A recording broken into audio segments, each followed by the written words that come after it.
voy a ser llevado a la corte en Berlín por incitación al odio contra judíos, aparentemente, y dentro del contexto de lo que el gobierno alemán me acusa es la trivialización del Holocausto. Bueno, muy bien. Y para nosotros es un verdadero honor tener en comunicación a Martín Gack, periodista, filósofo, experto en ética y religión, y una voz realmente a la que nosotros le prestamos muchísima atención porque es sumamente significativa para denunciar lo que está ocurriendo en Gaza. Martín, bienvenido al Frasco. Muchas gracias, muchísimas gracias por la invitación. Por favor. Martín, bueno, en esta tarea, ¿no?, de denunciar lo que está ocurriendo, por supuesto que el foco siempre, lógicamente, está en los palestinos de Gaza. Sin embargo, lo que ocurre, ¿no?, también es que inevitablemente tenemos que hablar de estos casos porque lo que te está sucediendo tiene que ver con exponer algo que evidentemente hay un poder al que le es muy incómodo que se hable y sobre todo así, sin filtro, como lo haces vos frontalmente. Ahora, contanos un poco acerca de esto, ¿qué es de qué se te acusa y, digamos, se procede con un juicio? ¿Cómo es lo que está sucediendo? Toda esta situación emana de un tuit, en donde yo tengo una discusión muy acalorada con una figura, poco claro, pero aparentemente termina siendo un alemán residente en Luxemburgo, que en su perfil de Twitter tiene dos elementos que para mí eran muy significativos. Después de la pelea, digamos, fui a ver el perfil, y uno era JDL, que en inglés es The Jewish Defense League, que es un grupo terrorista del cual emana mucho del grupo que ahora está dentro del gobierno israelí. Era un rabino en Brooklyn desde los años 50 en adelante, básicamente un racista, un fascista, con un programa de exterminación árabe, y se termina mudando a Israel, lo termina asesinando. Este es el rabino Meir Kahane, que en mi caso incidentalmente era una mala palabra. Lo otro que él tiene en el perfil es una frase que es: los judíos ya no somos víctimas, y esto pone a alguna gente de mal humor. Esta expresión, el judío no es más víctima, es un insulto del sionismo a lo que ellos llaman el judaísmo de la diáspora, en particular el judaísmo europeo. Y esto es algo que muy poca gente sabe, pero el sionismo del año 1890 en adelante, hasta 1920-1930, describe al judío europeo prácticamente en los mismos términos que el nazismo describe al judío europeo. Es afeminado, es traidor, es incapaz de defenderse a sí mismo, es una víctima eterna. Esta es una frase que se usa y una expresión en hebreo, porque eventualmente esta línea de articulación sobre el judío se vuelve parte de la forma en que el israelí entiende al judío de la diáspora. De hecho, Hannah Arendt, en el libro Eichmann en Jerusalén, que es un libro periodístico que todo el mundo debería leer, explica cómo los israelíes tenían vergüenza de los judíos que eran sobrevivientes del Holocausto, como si esta gente de alguna manera hubiese sido incapaz de defenderse a sí mismo, y la expresión que se usaba era las ovejas al matadero, se portaron como ovejas yendo al matadero. Entonces, cuando vi esta frase, mi respuesta fue en inglés, los judíos nunca fuimos víctimas. Hijo de perra, fue lo que dije. Yo en general trato de eludir absolutamente el insulto y los soez. Sé que está muy de moda hace unos 10, 15 años en los medios de comunicación argentinos, pero yo trato honestamente de hablar en los medios de comunicación como le hablo a mis hijos de 6 y de 3 años, en el sentido de que quiero inculcar respeto, el respeto que quiero recibir. Pero realmente me encontré con una frase que era muy fuerte y que la sentía y la veo constantemente, creo que todos las estamos viendo, como un insulto dirigido no solamente a quién soy, sino también a, digamos, el lugar de donde vengo, mi padre, la memoria de mi papá, gente como mis grandes héroes filosóficos de mi carrera, gente como Emanuel Levinas, que fue filósofo, fue una parte importante de mi disertación, era un filósofo lituano que terminó en los campos de reclusión de ¿cómo se llama?, de prisioneros de guerra franceses, porque vivía en Francia y luchó o sea, salió con un arma, un tipo que era un estudiante de filosofía, salió con un arma a pelear contra los nazis. Tipos como Mordechai Anilevich, que fue el que levantó el jefe del levantamiento de Varsovia, gente como Marek Edelman, que era un antisionista feroz y que de hecho hay un momento en el que escribe una carta a Hamas quejándose de que están usando métodos de ataques suicidas, y lo leen correctamente en Israel como alguien que está declarando a Hamas como parte de la familia revolucionaria de aquellos que se levantaron en el gueto de Varsovia. Él fue el segundo de Anilevich. Cuando Anilevich muere, es Marek Edelman el que se encarga. Esa es mi tradición. Esa no es gente que era víctima, esa no era gente que era pusilánime, esa era gente que intelectualmente e incluso militarmente han sido héroes, han sido tipos que se batieron con el ejército no solamente más armado de Europa, el más brutal de Europa, prácticamente con las manos desnudas y con bombas Molotov. Entonces, obviamente que en el contexto de un genocidio, este tipo de avasallamiento, este tipo de aseveración, es una aseveración que para mí tiene muchos, muchos matices y muchos costados, todos ellos muy oscuros. Bueno, a mi respuesta, los judíos jamás fueron víctimas. em, Soy en uno, digamos, ¿cómo es? Reportar al vecino sigue siendo uno de los pasatiempos principales del Estado alemán y de los alemanes. Socialmente es algo que les encanta. Vienen y te controlan si andas en bicicleta por la vereda, si tiraste un papel de caramelo en la vereda, ¿sí? Etcétera, etcétera, etcétera. Entonces, bueno, me reportan a la policía me manda una carta diciéndome que me están iniciando una investigación, y de ahí en más, mi abogado en ese momento me dice que, bueno, que no me preocupe, que es muy poco probable que esto prospere. Esto efectivamente prospera y hace alrededor de 3 meses me mandan una carta diciéndome que me demandan una multa de 2.500 euros. Yo tengo que explicar que a pesar de que mi trabajo periodístico es extenso, yo soy desempleado. Yo recibo desempleo del Estado alemán, no tengo ingresos. Eh, o sea, con lo cual, digamos, obviamente una cosa por el estilo realmente es muy, muy significativo dentro de la economía familiar. Y la respuesta de todas formas fue que no aceptaba esto, y lo rebatimos, con lo cual ahora el Estado alemán me está llevando a la corte el 5 de noviembre, acusándome y te puedo decir que no sé ni siquiera si decir la acusación públicamente no es un crimen, porque esto es algo muy particular del Estado alemán que muy pocos saben, que es que incluso presentar la citación legal, si yo te muestro la citación legal, eso es un crimen para el Estado alemán. O sea que las acusaciones y los cursos legales, penales, son secretos, como si fuera 1941, o como si estuviéramos en la Alemania comunista de la Stasi.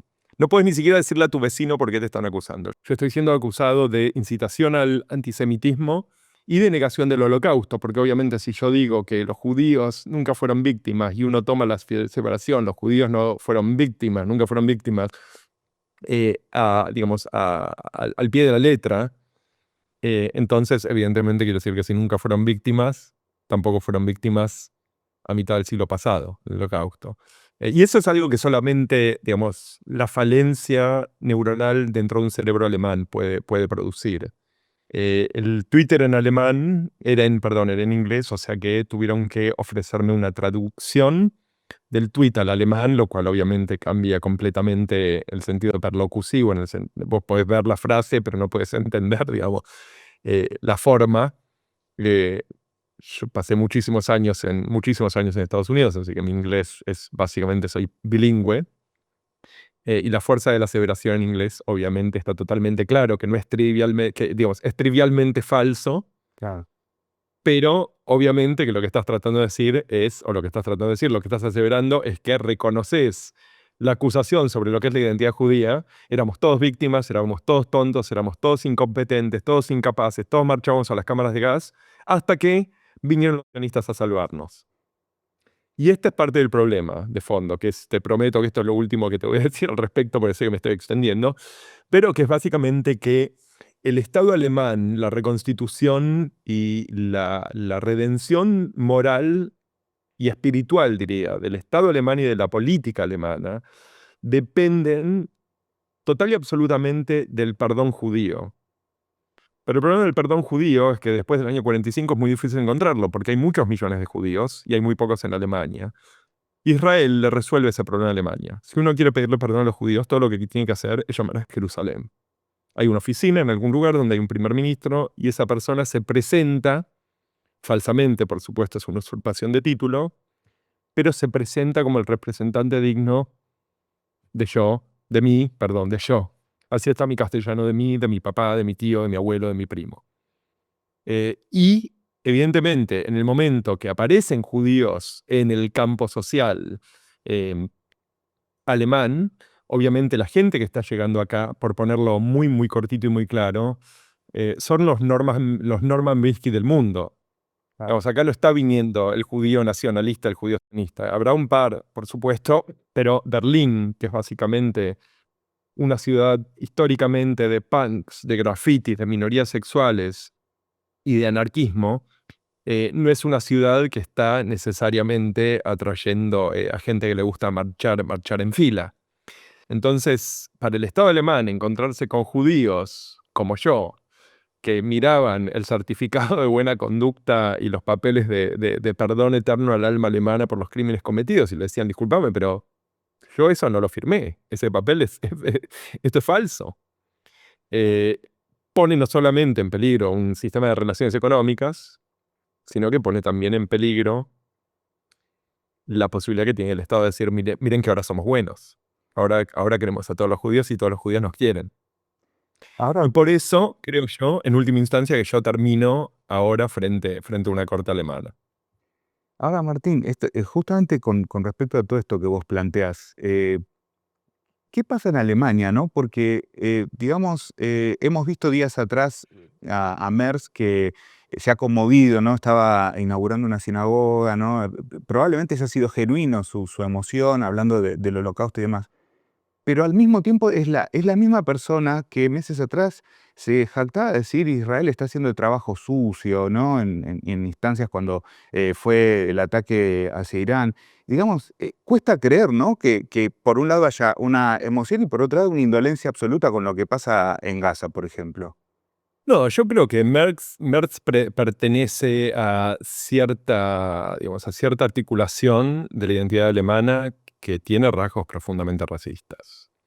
Y que lo que reconoce, y no quiero decir que Merz necesariamente él mismo sea un racista, lo que digo es que Merz, o sea, tiene, digamos, carga con cierto bagaje cultural donde probablemente se conmueve cuando ve a un chico palestino muerto, pero la historia del sufrimiento judío, él fue empleado de BlackRock, él fue, digamos, obviamente parte del sistema financiero alemán, con lo cual tuvo mucha relación con los aparatos financieros en donde hay mucha circulación de judíos, seguramente tiene muchos amigos judíos, estoy totalmente seguro de eso. Con lo cual sí, o sea, el niño palestino sufre, pero el sufrimiento de la historia judía que le contaron en el colegio primario, en el colegio secundario, y que después pudo ir y ser amigo de sus amigos, empatizando con el sufrimiento de sus abuelos, eso es algo que le es mucho más cercano. Yo creo que, digamos, la emoción de Merz en Múnich fue honesta, em, pero al mismo tiempo te puedo decir que fue nauseabunda, fue nauseabunda. Porque, digamos, mientras Merz está yendo a una sinagoga y haciendo el trabajo del monito de órgano para lo que es un aparato sionismo en la noche que se está celebrando o se está conmemorando las leyes de Nuremberg, que son las leyes básicamente antijudías o antisemitas de la Alemania nazi. Al mismo tiempo que está haciendo eso, su policía está corriendo por Berlín arrestando judíos que no le gustan. Claro. O sea, está literalmente un tercio de la gente que por lo menos hasta principios del 2025, un tercio de la gente que arrestaron en la calle protestando contra Israel son judíos. El Estado alemán le cerró la cuenta a Voces Judías por la Paz. Le cerró la cuenta de banco, o sea, y pasó varias veces. O sea que la idea esta de que una vez más, por cuestiones ideológicas, que si le preguntás a la gente de Voces Judías por la Paz, si me preguntás a mí, o sea, en Alemania está prohibido decir es ilegal o tiene un estatus poco claro decir del río hasta el mar, Palestina será libre. Si yo salgo a la calle y digo eso, a mí me arrestan. Literalmente me restan. Yo no es solamente, digamos, definitivamente hay cierto placer en provocar a los alemanes, pero por otro lado, para mí es un elemento esencial de mi identidad judía, reconocer la universalidad del deseo de emancipación. Esto es lo que yo aprendí en Pascuas. Cuando me sentaba con mis viejos, viste, a hablar del éxodo de Egipto. Claro. El éxodo de Egipto hay una parte central que se canta, o sea, por lo menos en la línea comunitaria de la que yo venía, que se llama En toda generación. En toda generación uno se debe reconocer a sí mismo como si hubiese dejado Egipto. Esa es la frase. Cada uno, no es cada judío debe reconocerse a sí mismo. Era cada ser humano debe reconocerse a sí mismo. Entonces hay una idea universal de la emancipación del otro, de que el sufrimiento del otro es algo que, o sea, obviamente en el contexto religioso es lo divino lo que libera. Pero cuando yo salgo a decir que o pienso que desde el río hasta el mar Palestina va a ser libre, estoy moviendo intuiciones profundas, intuiciones de mi judaísmo, que son incompatibles con el sionismo. Absoluta, al día de hoy no solo son incompatibles. Mi judaísmo, que creo que es el judaísmo de gente como Abraham Burr, que hace poco lo entrevisté, expresidente del Parlamento israelí, Ofer Kasif, que ahora está dando vueltas por Uruguay, que son estos tipos, o sea, creo que tienen totalmente claro que hay una posición de valores que está constituida de forma tal que es totalmente antagónica a la idea de un Estado judío. Porque un Estado judío quiere decir que si es un Estado judío no puede ser un Estado palestino, si es un Estado judío no puede ser un Estado católico, si es un Estado... ¿Y qué pasa entonces con toda esa gente? ¿Qué pasa con la mucama filipina que vive en Tel Aviv hace 30 años reconocido? Que el hijo no habla ningún otro idioma que hebreo, habla tagalog, el idioma de las Filipinas, el idioma nativo de las Filipinas, con acento hebreo. Y el pibe no tiene, o sea, ahora seguramente de casi 30 años, no es solamente ciudadano de segunda, es ciudadano de tercera. Entonces, o sea, creo que todos los que nos miramos a la cara unos a otros y venimos del costado donde creo que me imagino que vos y yo venimos, a pesar de que por ahí venimos de diferentes partes del espectro político, etc., estamos todos de acuerdo que lo que queremos es un Estado democrático y secular. Claro. Lo que queremos es que todo el mundo pueda vivir como vecino, hijo de vecino, y que pueda ir al mismo almacén y a la misma escuela y se pueda casar en el mismo registro civil. O sea, cuando a mí me preguntaba, mi primer trabajo en consultoría política fue por derechos de minorías sexuales. Y esto ya hace 20 años de esto. Y a mí me preguntaban, y yo decía, pero, escucha, o sea, de lo que estoy hablando es que un amigo pueda entrar al hospital a ver al esposo que se está muriendo o al esposo que está siendo operado sin tener que ir a rezarle los santos evangelios. No estamos hablando acá de cosas exóticas. Estamos hablando de algo básico. Queremos matrimonio, queremos matrimonio homosexual o queremos matrimonio igualitario, como se dice ahora, principalmente porque queremos todos los recaudos legales y protecciones del Estado a esa unión, que incluyen tenencia de hijos, que incluyen cuestiones de herencia, etcétera, etcétera, etcétera. Que tengamos un Estado donde abiertamente se habla de la exclusividad de membresía para un grupo, es que uno lo dice. O sea, estamos en el 2025 y hablar de un Estado con membresía en exclusividad para un grupo religioso y no es un grupo étnico, y esto es muy importante, cuando la gente habla de un grupo etno-religioso se equivoca. Los israelíes han logrado usar el discurso de la izquierda sobre feminismo, sobre integración racial, etcétera, donde vos prendés tu pantalla de Instagram y ves a un muy simpático muchacho de tez etíope o de facciones etíopes, completamente armado hasta los dientes, asesinando a una nena palestina rubia de ojos celestes. Entonces, el discurso racial, el discurso étnico, es un discurso que creo que el discurso del feminismo, ni hablar, creo que en Gaza realmente ha muerto. Creo que realmente ha muerto, porque si realmente toda esta gente que salía y que hablaba, etcétera, etcétera, tenemos madres, tenemos abuelas, tenemos mujeres por toda Gaza que debimos haber defendido. Pero obviamente no eran parte del cálculo y la ecuación. Ahora, Martín, estamos viendo, hacías mención, ¿no?, a esta cuestión de lo que pasa un poco en Israel. Hay encuestas recientes que hablan acerca de un mayoritario apoyo, ¿no?, a la limpieza étnica en Gaza y demás, pero además estamos viendo constantemente esta exacerbación del regodeo en la violencia, ¿no? De pronto, mientras de un costado de la imagen hay un niño raquítico sufriendo hambre, bueno, del otro lado hay una persona que está disfrutando de un banquete. ¿A qué atribuís esto? Porque, digamos, es como, uno, digamos, puede eso guardárselo, no decirlo, pero abiertamente en las redes sociales se están publicando cosas que uno realmente tiempo atrás le hubiera parecido imposible, ¿no?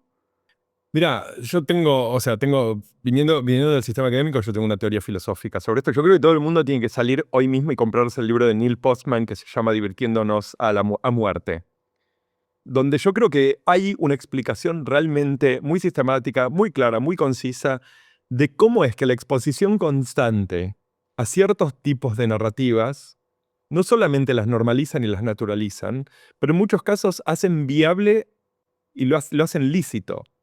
O sea, una de las cosas que yo discutía con alguien hace un tiempo es, estamos una generación después de Quentin Tarantino, donde nos sentamos a reírnos de cómo a alguien le volaban la cabeza en una pantalla, cosas que hasta el día de hoy yo no tengo estómago para verlas. Yo creo que eso es por un lado lo que ha pasado, donde realmente hemos visto sistemáticamente en nuestras sociedades, y de esto yo culpo tanto a la izquierda como a la derecha, del disfrute del sufrimiento del otro. Hay cierto tipo de honor o hay cierto tipo de jactancia de la crueldad. Eso por un lado. Pero yo creo que por otro lado lo que también está pasando es que hay un nuevo eje. Hay un nuevo eje. Y ese eje está constituido en gran medida ideológicamente alrededor de la posición israelí. Lo que constituye ese eje son las ultraderechas internacionales, donde Milei se puede subir a un escenario. O sea, Milei en el Garrahan es un verdadero estudiante de Netanyahu en Gaza. Mucho más limpio, Claro. no vamos a ver sangre, muchas de esas historias ni siquiera las vamos a escuchar, pero es exactamente el mismo grupo al que están apuntando, es exactamente el mismo fin, porque estamos hablando de gente, de niños que en última instancia van a terminar muertos, y tenemos a alguien ahí que se sube a un escenario y se jacta de ser cruel. Y se jacta de ser cruel. Y cuando uno mira lo que está pasando con la extrema derecha alemana, con la Alternativa para Alemania, cuando uno mira lo que está pasando con el Rassemblement National, que es el, bueno, no me sale la palabra, pero el Rassemblement es el rejunte o la recongregación nacional francesa, esto es Le Pen y ahora Bardella. Cuando uno ve las cosas que salen de la boca de la gente de Vox, pero peor todavía en los últimos días, las barbaridades que le salen de la boca a figuras del PP, como Almeida, alcalde de Madrid, como Ayuso, presidenta de la Comunidad Autónoma de Madrid, como Feijóo mismo, cuando uno escucha la forma en la que hablan de chicos muertos, cuando hablan del sufrimiento del otro, están claramente mostrando que pertenecen a cierta escuela ideológica. Esa escuela ideológica es la escuela del disfrute del sufrimiento del otro. Es realmente la escuela de la crueldad. Tiene bases en cierta disposición o cierta política económica, que no es solamente neoliberalismo, es específicamente una cierta forma de libertarianismo. Milei no es un libertario. Milei, o sea, yo creo que solamente se puede decir libertario en un país donde nadie sabe qué quiere decir la palabra. Milei es realmente es un neofascista totalitario, o sea, tiene fuertes elementos totalitarios, por eso hay alguien como Bullrich sentado donde está, por eso tienen policía digital. O sea, eso muestra que realmente es un totalitario, pero hay una tradición libertaria, por lo menos en términos económicos, que es la idea de que el Estado se tiene que retirar de todo, no tiene que haber controles, no tiene que haber ningún tipo de participación, no tiene que haber ningún tipo de competencia del Estado con las posiciones privadas y no tiene que haber regulación. Esa posición es una posición realmente del sálvese quien pueda. Quiere decir que cuando vos estás frente a alguien que te quiere defraudar o estás subiéndote a un avión de Boeing donde el Estado, que fue reducido, no está controlando la calidad de los aviones, si te subiste a ese avión lamentablemente esa mañana en Yakarta o te subiste en Addis Abeba, en Etiopía, mala suerte. Claro. Ese es el problema de la reducción del Estado. Y eso es lo que estamos viendo, creo yo, en todos estos sistemas. O sea, yo creo que es muy importante verlo en el contexto internacional, porque uno puede creer, tenemos un loco en la Casa Rosada, o tenemos un demente circulando, tipo tratando de entrar a Moncloa, o tenemos otro demente sentado en la Casa Blanca, pero no son elementos separados. Hay una estructura base, hay una ingeniería de campaña y hay uniformidad en el mensaje, en el contenido del mensaje. Y yo creo que esto es lo que los hace tan peligrosos y por eso yo hablo de un eje. Todas estas líneas, todas conducen a Tel Aviv y Jerusalén. Todas. La relación entre Vox y Netanyahu, la relación entre Orbán en Hungría y Netanyahu, la relación entre Milei y Netanyahu, la relación entre Trump y Netanyahu, la relación entre Noboa en Ecuador y Netanyahu, la relación entre Bolsonaro y Netanyahu, y puedo seguir contando. Y hay un aparato digital que los israelíes proveen para justamente participar en campañas y distribuir mensajes. Ahora, Martín, te quería preguntar acerca de tu visión sobre esto que está pasando, ¿no? En estas horas estamos viendo que países, particularmente Europa, pero bueno, también Canadá, Australia, han expresado que bueno, van a reconocer al Estado palestino. En primera instancia, digamos, uno creería que bueno, esto es algo decididamente positivo, pero también quizás se puede hablar de la letra chica, ¿no? Porque están hablando del desarme, ¿no? de Palestina, que queda en estado, si hiciera más falta, de absoluta indefensión. ¿Cuál es tu lectura? Yo creo que lo que está pasando es que las capitales están reaccionando a sus públicos. Hay una frase muy, muy importante que se dijo en los últimos 3 días por el presidente irlandés, Higgins, a quien en general nadie conoce, pero es un poco de la figura ceremonial, la figura del presidente, pero este es un poco como un gran estadista, es un hombre creo que debe estar acercándose a los 90 años. Higgins dijo, después de esto, la Unión Europea probablemente no puede hablar más de unión. Entonces yo creo que esto es algo que en el contexto europeo, estamos hablando del mercado más grande del mundo. La Unión Europea es el espacio de mercado más grande del mundo. Estamos hablando no solamente de un desmembramiento político con todas las cosas que eso implica, sino que estamos hablando también de un desmembramiento económico. Y el costo de eso es gigantesco. Si no saben qué tan gigantesco, pueden ver el resultado de Brexit. Entonces, lo que está tratando de hacer, empezando por España e Irlanda, pero importante, creo que de acá las 2 figuras más importantes realmente fueron Francia, que lleva adelante la iniciativa, y el Reino Unido, que se une a último momento, pero son los primeros en declarar el reconocimiento del Estado palestino. Lo que están haciendo es básicamente tratando de apaciguar a sus públicos, porque entienden perfectamente bien que el tirado de vallas que vimos la semana pasada en España, en varios puntos de España, lo ves en Madrid, lo ves en Bilbao, etcétera, pero hoy pasó en Italia. En Italia en este momento hay una huelga general que tiene a decenas de miles de personas en la calle. Empezó por los gremios portuarios de Génova y se extendió por todo el país, que están básicamente diciendo, lo que estamos viendo es algo con lo que no queremos convivir, no queremos ser parte de un espacio político, un espacio social o cultural que acepta esto. Entonces, esto es lo que tenemos es la flotilla, la segunda flotilla, la tercera flotilla, la gente en la calle, porque claramente tenemos un liderazgo político a nivel global que o lo tolera o es demasiado pusilánime para poder hacer algo. La reacción de reconocimiento del Estado palestino es magnífica por un solo motivo, y eso es que abre un frente de confrontación entre las capitales y Jerusalén. Cuando esto se dice, Netanyahu reacciona y dice que esto no va a ocurrir y que vamos a dar la respuesta cuando yo vuelva a Israel en la semana que viene, o no sé cuándo vuelve a Israel, ahora está de viaje en alguno de sus tours. Y eso en sí es lo único positivo. El resto no tiene absolutamente ninguna importancia, porque no tiene yo creo que hay muchos de la diplomacia palestina, alguien que yo realmente respeto muchísimo, que es Somlot, el embajador palestino a Londres, que estaría totalmente en desacuerdo conmigo, lo entiendo, pero yo creo que la medida de la eficiencia de cualquier tipo de movida política o diplomática a esta altura es simplemente que los israelíes paren de masacrar niños, paren de masacrar hombres y mujeres y paren de anexar territorios y de robar tierras en Cisjordania y que paren de bombardear el sur del Líbano, como hicieron antes de ayer, que paren de matar hutis en Yemen. Y eso, o sea, desde mi perspectiva, por lo menos en este momento, no veo ninguna perspectiva de que eso vaya a cambiar, porque no hay nadie que les pueda hacer realmente frente. Bueno, justamente, Martín, con respecto a eso, en algunas entrevistas te hemos escuchado decir, bueno, esto que dicen muchos historiadores, ¿no? Que no hay casos de genocidio en los que el ente perpetrador haya dicho, bueno, ya está, es suficiente, sino que se han detenido con la fuerza, ¿no? Eh, ¿Lo ves realmente viable? Porque, digamos, da la impresión de que van a seguir adelante, tienen el pleno apoyo constante de Estados Unidos en armamento, en financiación y demás, y parece que nadie los puede detener. Mirá, los genocidios tienen potencialmente dos fines.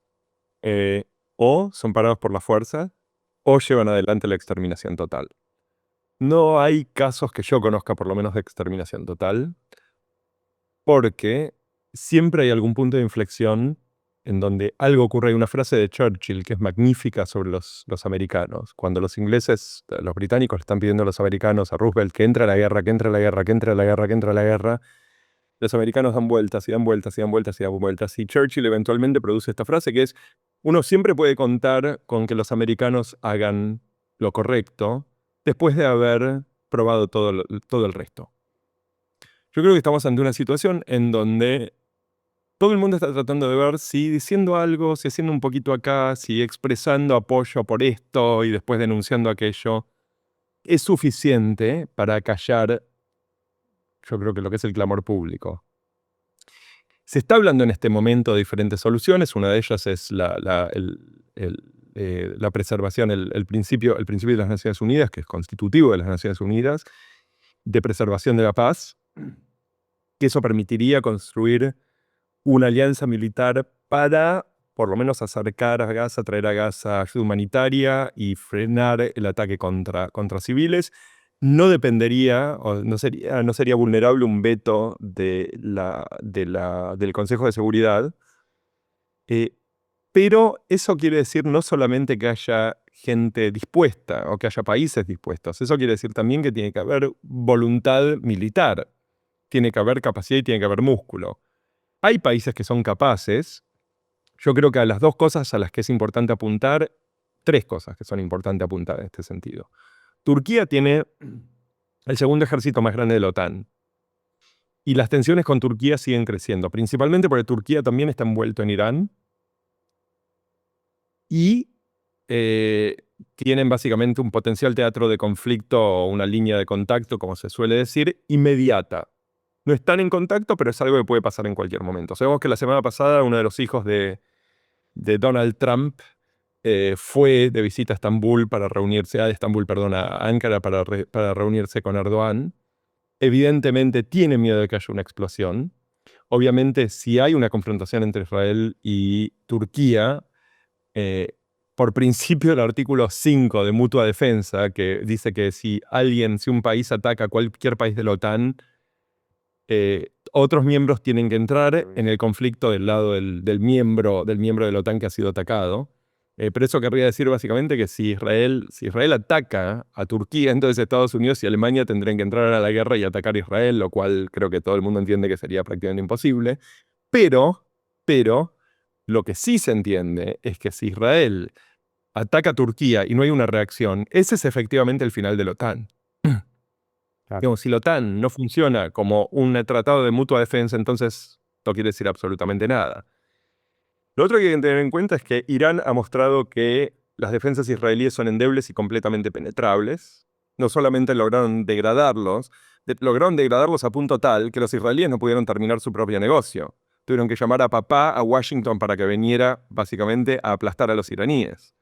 Si los americanos no hubiesen entrado en ese conflicto, probablemente al día de hoy no habría Haifa y la mitad de Tel Aviv habría desaparecido. Porque de hecho, en los 12 días que duró el conflicto, los iraníes prácticamente paralizaron un tercio de Tel Aviv. Destruyeron por lo menos parcialmente la refinería de Haifa. Atacaron Beersheba, que es una zona de enorme importancia militar. Está claro que los israelíes hablan mucho, son extremadamente violentos, pero son principalmente violentos con aquellos que no se pueden defender. Entonces, por eso hay tanta bravuconada en cuanto a Irán. En el momento que entran realmente en conflicto, los israelíes están metidos en los caños.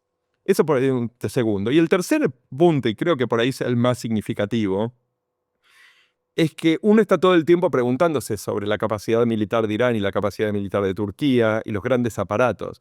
Pero creo que no hay que olvidarse que probablemente las figuras estelares en todo este conflicto realmente ha sido el país más pobre de la región, con menos capacidad militar de todos, y eso ha sido Yemen.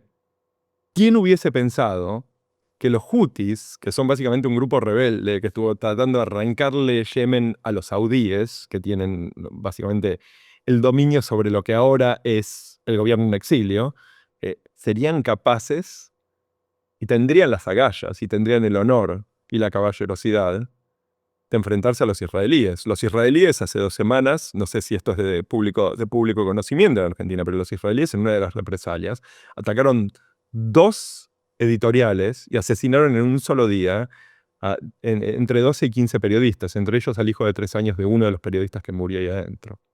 Entonces, o sea, el- realmente creo que nos encontramos en una situación para la cual no tenemos ningún tipo de experiencia o preparación. La leímos en los libros de historia, porque leímos sobre nuestros abuelos. Leímos sobre nuestros abuelos o bisabuelos españoles que tuvieron que salir fusil en mano a defender el pueblo de los nacionales que venían avanzando desde el sur. Hemos leído probablemente de nuestros tíos franceses que eran parte de la resistencia.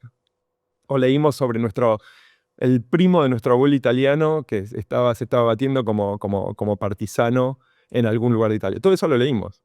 Pero la idea de que por los derechos y por la tranquilidad que hemos disfrutado por los últimos 70 años, puede que tengamos que agarrar un fusil, puede que tengamos que salir a la calle, puede que tengamos que poner el cuerpo, es algo para lo que simplemente no estamos preparados.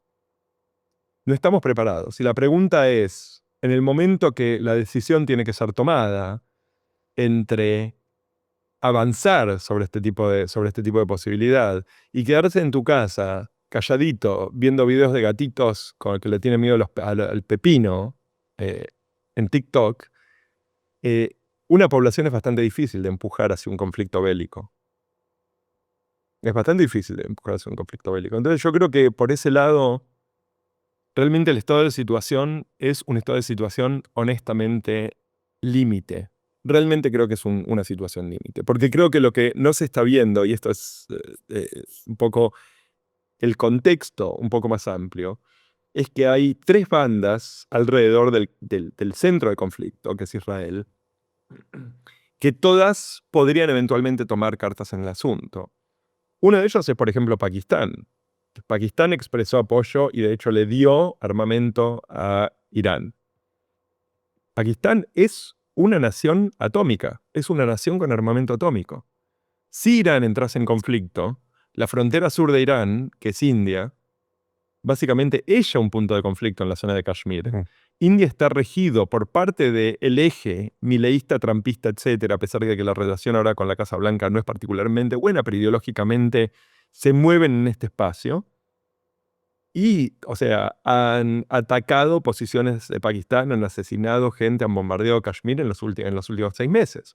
Entonces, ahí hay un punto de conflicto que podría detonar todo un dominó, una caída de dominó en dirección al sudeste asiático. Tenemos a China, que si no lo escuchamos, es porque están extremadamente contentos de que nadie esté preguntando qué está pasando en Taiwán, en Hong Kong o en el mar del sur de China. En tanto haya foco en Gaza, nadie habla de lo que está haciendo en China a la comunidad musulmana de los uigures en el norte. Nadie habla de lo que está haciendo China en Vietnam o a las flotas vietnamitas de pesca.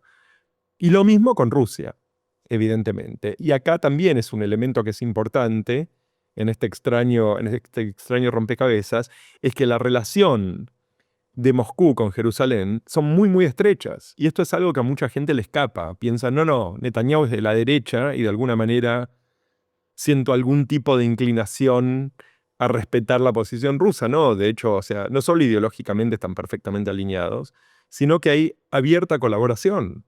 Abierta colaboración.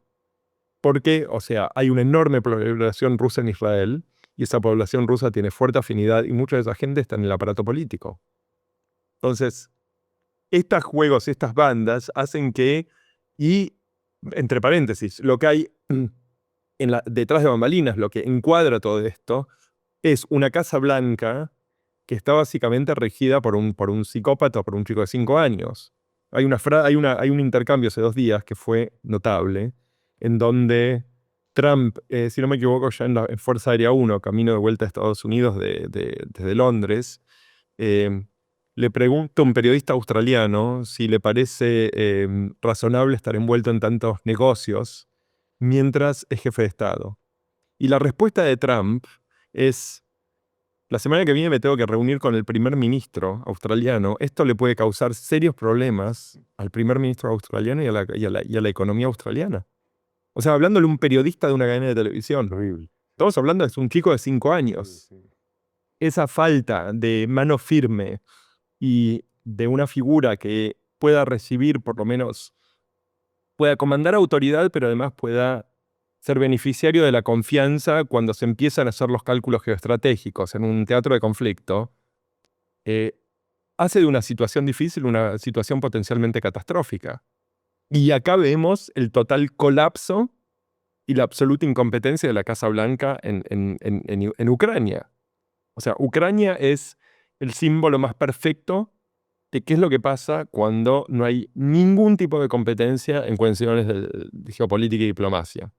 Bueno, Martín, te agradecemos muchísimo por este tiempo y también particularmente decirte gracias por toda la inspiración que genera, porque no es fácil, es agotador, indudablemente, estar permanentemente informando sobre lo que está sucediendo en Gaza. Te hemos escuchado muchas veces, inclusive cosas que nos pasan a todos, ¿no? De ver videos y simplemente no poder soportar lo que estamos viendo y nada, decirte que en esas lágrimas que muchas veces surgen, estamos hermanados de alguna forma en el dolor y paradójicamente creo que nos hace más fuertes eso. Así que de corazón, Mira, muchísimas gracias. si te puedo decir algo, me pasó ayer anoche. Tengo un amigo en Deir al-Bala que se Sí. acaba de escapar de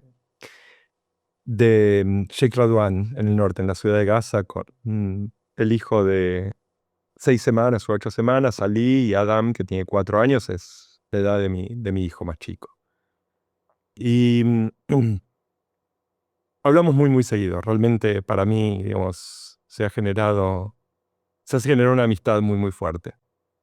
Es muy gracioso porque tengo una amiga, pero del alma, o sea, del alma, que es pediatra en San Rafael, en Mendoza, y que nos conocimos en discusiones sobre el kirchnerismo en Facebook. Ella en ese momento estaba en Ucrania, eh, haciendo trabajo de misión católica. O sea, viene de una familia muy, muy católica. Y Silvita y yo creo que probablemente puedo decir que, o sea, realmente es una amiga del alma. Y hasta que nos conocimos, pasó un año. Y hoy, cuando le contaba de Gema, en un momento le digo, ¿sabes qué? Nunca nos vimos. Bueno, pero le digo, y en ese momento pensé, pero vos sabes exactamente cómo es esto.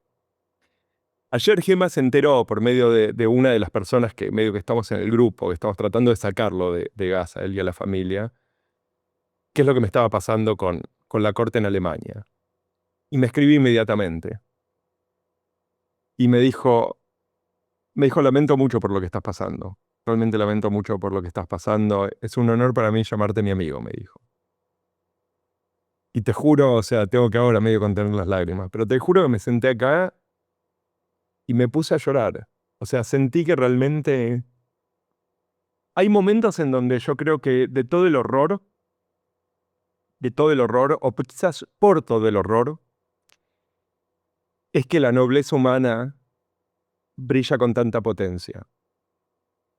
Y obviamente no te tengo que decir que estoy escuchando estas palabras de alguien cuya familia está siendo bombardeada en mi nombre como judío, y no te tengo que decir que es alguien que está tratando de proteger a sus hijos de la de mis hijos, y tiene el momento para decirme que para él es un honor llamarme a mí su amigo.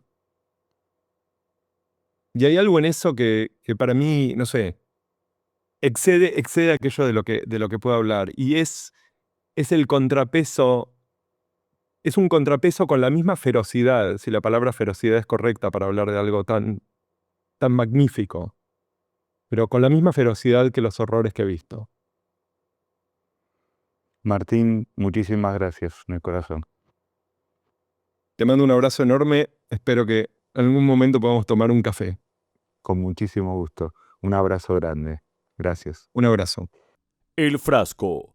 Medios sin cura.